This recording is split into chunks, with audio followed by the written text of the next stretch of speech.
Good evening, everyone. Good evening. It is Tuesday, January 28, 2020. I'm Dave, and you are you, and how are you, and how's it going? And welcome to this episode of Let's Have a Chat About Leadership. And tonight, what we're going to talk about is, well, leadership in the news. That's what we do on Tuesday. We're going to take something out of the news. And if you've been watching the news and you've been watching and you've been looking and you've been paying attention, there is other stuff going on in the world other than what's happening in our nation's capital. That's important. Don't get me wrong, that is important. But there's other stuff. Huge earthquake in between Cuba and Jamaica, there in the Caribbean, and so be careful out there. And they say it's still unstable. And it makes sense. So be ready for that. Alrighty. So today's show is we're going to talk about the coronavirus and the evacuation of the U.S. citizens out of Wuhan, China. So here's what's happened is there's a plane's been dispatched to Wuhan to get the Americans out of there, and they're getting out. They're coming out, and whether they're infected or not, they're going to be tested before they get there. They get on board. They're going to be observed. Apparently, there are some CDC doctors flying over on this specially chartered plane. And they're going to refuel after they leave China. They're going to refuel in Alaska. Then they're going to head on over to Ontario, California, outside of Los Angeles. I don't know if you can hear that. It's like a squeak here in the chair. And anyway, so once they do that, they're going to be housed, everybody on that plane, including the doctors.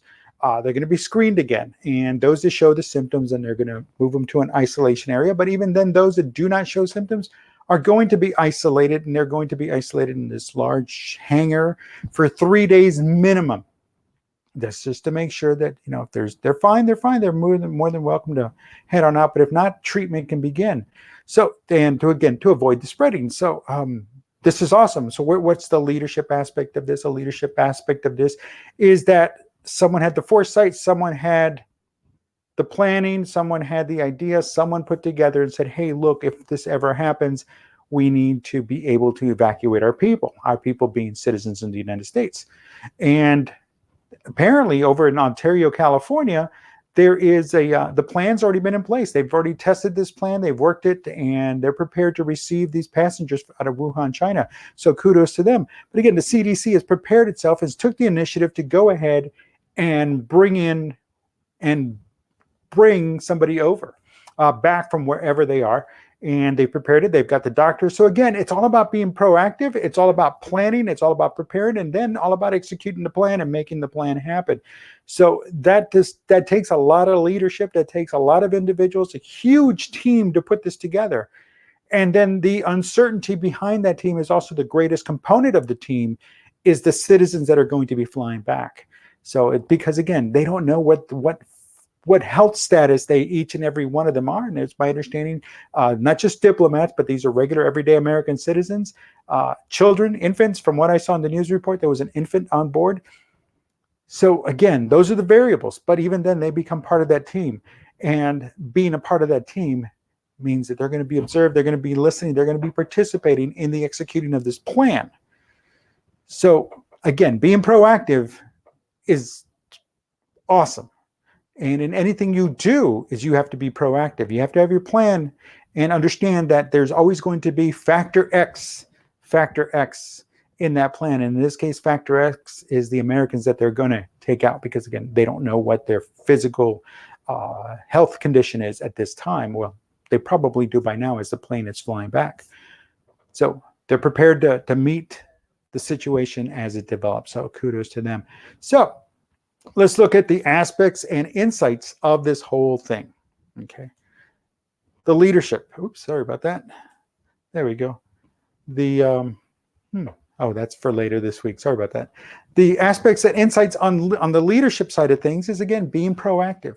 Your organization, your leadership, your management, everyone on that team, including yourself, it doesn't matter where you are in that team, you're a part of that leadership team.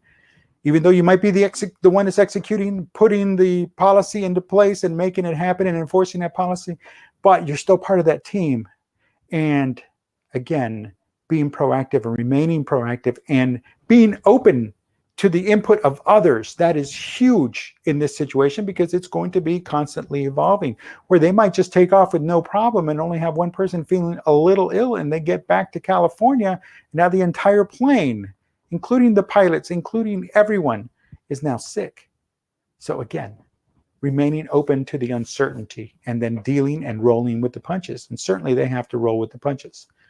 The aspect and insights on the employee side of things definitely have to look at it as, look, they're putting their lives at stake here because they've signed up for a bigger commitment, something bigger than themselves, a larger part of who we are, of who they are, and what they've signed up for.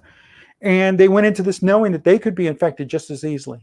And it's the same thing to those individuals that go off into, like, say, the Congo, the Republic of Congo, there with the Ebola virus, knowing fully well they can contract the Ebola virus.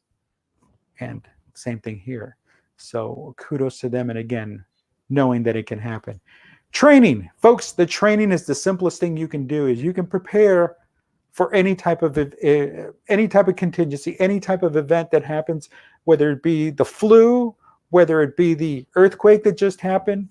I mean, sure, you cannot fully go into the mode of here's the plan and we're going to stick to it, because we don't know to what degree. It's maybe just be one person, might be the entire plane. The same thing with the earthquake. Yeah, it happened over open water, but it also affected as far away as Miami. Was Miami prepared for that, even though it was on the other side of Cuba? Things like that. So being prepared. So the training is to go into training mode. There was a really neat little, it was kind of scary too, but there was a quick clip in Jamaica of kids in school ducking under their desk. And again, would it have helped? Probably would have helped. You know, it's because again, they're one floor constructions. They're not multiple floors. And at that point, it probably would not have helped. But again, somebody trained, somebody said, hey, because these kids look calm. They weren't panicky. They look calm. Even outside as they were walking out, they looked like they were calm. And obviously they had planned for something like this to happen. So you never know. But the thing is the training. They went into it. They took some time, 5 minutes out of the day, once a month, once a quarter, twice a year, but something that sticks every time there's new people, whatever. But getting in there and preparing for the worst is done through training. And that, my friends, is where you're going to win. That's where things like this are going to contain the virus, to contain the flu. They're doing it now because, again, they've trained for this. They prepared for this. They're executing that plan. Same thing in the Caribbean now and any place else. They've trained for it. So be ready, be prepared, get in there and train as a sector. Again, these kinds of situations, they're going to affect and impact a large scale of the sector, of multiple sectors and across multiple sectors. So say in a natural disaster, say in an earthquake or hurricane or tornado, it's going to cross a large swath of the economy, local or state or community or county or even national or global.